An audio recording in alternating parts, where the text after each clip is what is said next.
Welcome back to the Cove here at Chautauqua for the Independence Day celebration, plus the week of the next greatest generation. I have told you that we always welcome the opportunity to interview people who teach courses here. The social studies booklet has a number of classes that are available to you. We hope you looked it over.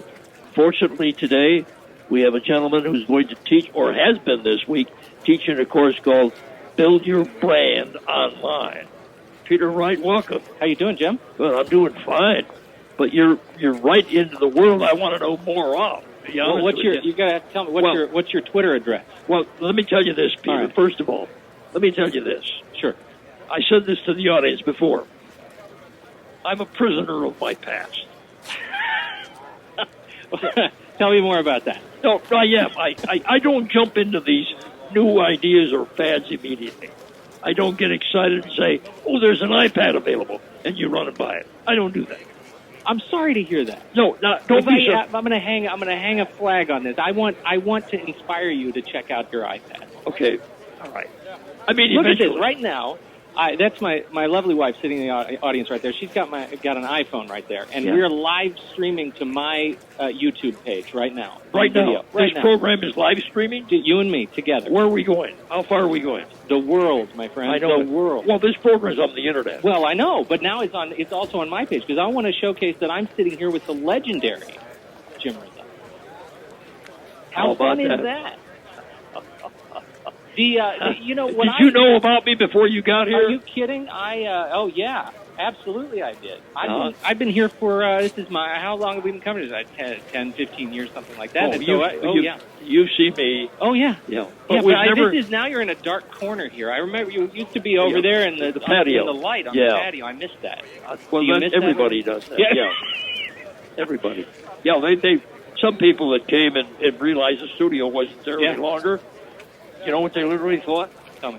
Oh. He died. Jim, that makes me sad.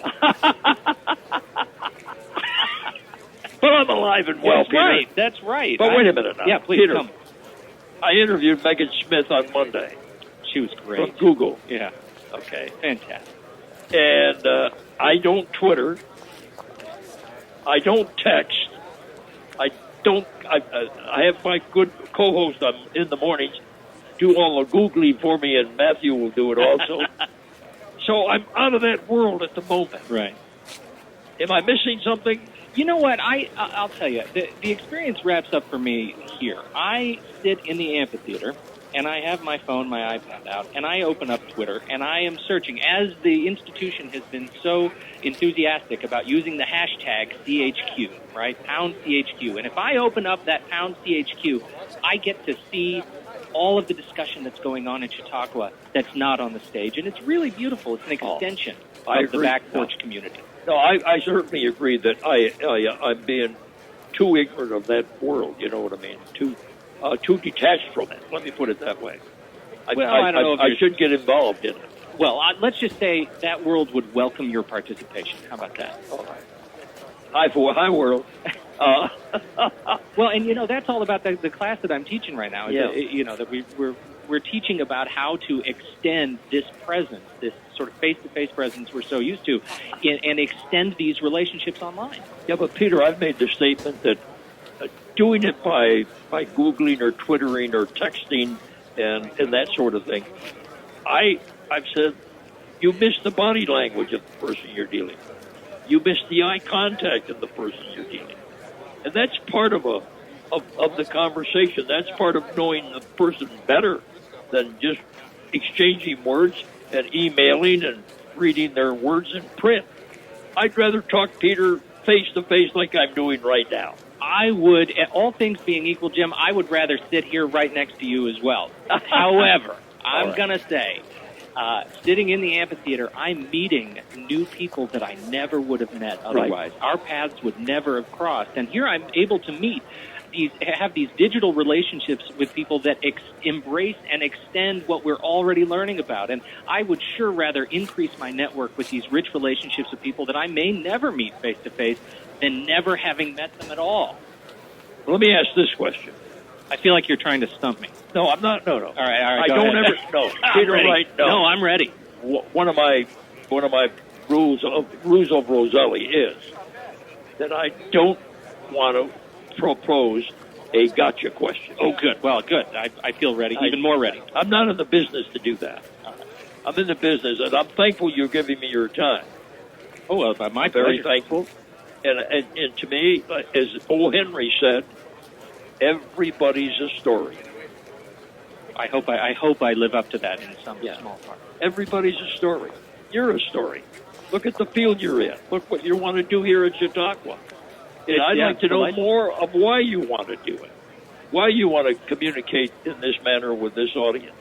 Well, I'll tell you, I see myself as an educator. I feel like I fit the role of an educator, and I teach at a university, and Where do you teach? I teach at Merrillhurst University. I teach online.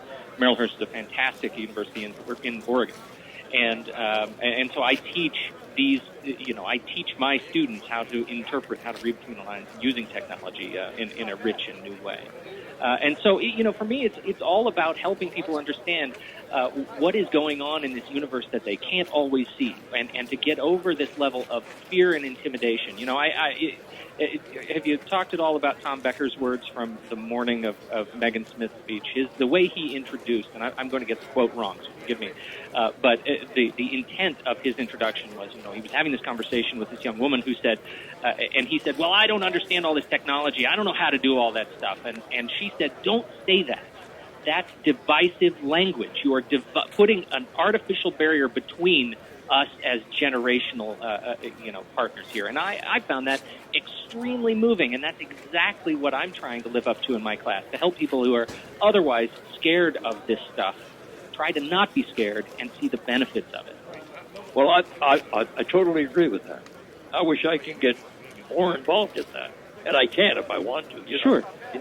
I appreciate the fact that information that I want to conduct an interview or to be aware of so I can share it with the audience, I'm aware it can be in my possession a minute later.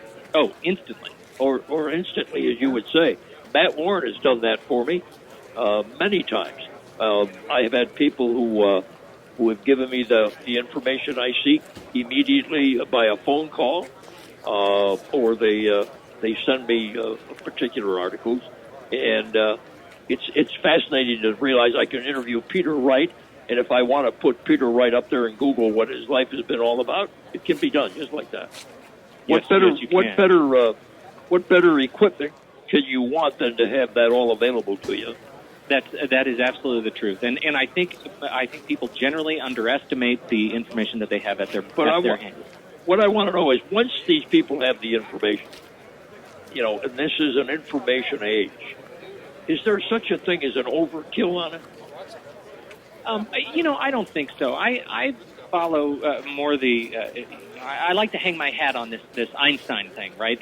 Wisdom comes from taking discrete bodies of information and making new connections with it. And the more information we have at our hands, the more opportunity we have to make new, rich connections. Okay. But how does that relate, or how does that finally get into the world of making a living and doing what the basics are?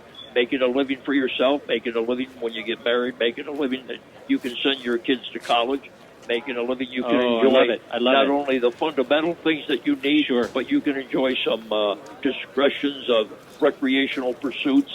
You can pursue happiness in another way. How does that all relate? Well, one of the things that this technology has allowed us to do is effectively disintermediate from those who held the industries that held the power of communication. In my business, I spent many, many years in public relations, and I was beholden to publishers and broadcasters to tell my story for me. Now I can help my clients create their own media channels using this technology and reach directly to their audience members in a way that's often more effective, certainly more timely, and allow them to do more with their business as a result of this new direct connection with their customers. That's extremely powerful. Have you taught it before here? Yeah, this is third year, I want to say, third year. You get a good turnout? I do. I get it. Well, hey, everybody comes the second day. That's what counts. If I make it over the first day hump, then I call that a win. Uh-huh. And you're at what university? Merrillhurst University. I teach at Merrillhurst. Love it. Merrillhurst.edu. Everybody check it out. Portland, Oregon. It's out of Portland, Oregon. They have a robust online program though, and they're really thinking ahead of the curve. The only other town I'm acquainted with about Oregon is Eugene, Oregon. Oh yeah, that's where the Olympic, a lot of the Olympic people. Absolutely, big track community. Yeah. Well, I had the pleasure of having an unexpected guest years ago who was sitting. The studio I used to have. Sure. He was sitting having a cup of coffee. I call it a cup of happiness. I don't call it coffee.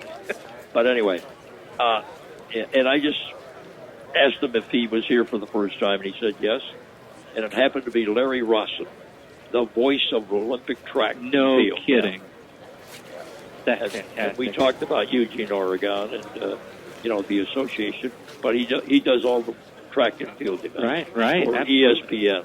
Yeah, he was here at Chautauqua. No kidding. Gary Wright could have Peter Wright. Peter Wright, yes. Yeah. I don't know Gary. Well, Gary Wright's going to be here Friday night singing. Oh, well, people should check that out. Hey, Tim, I got thank out of you that so one much. good. Yeah.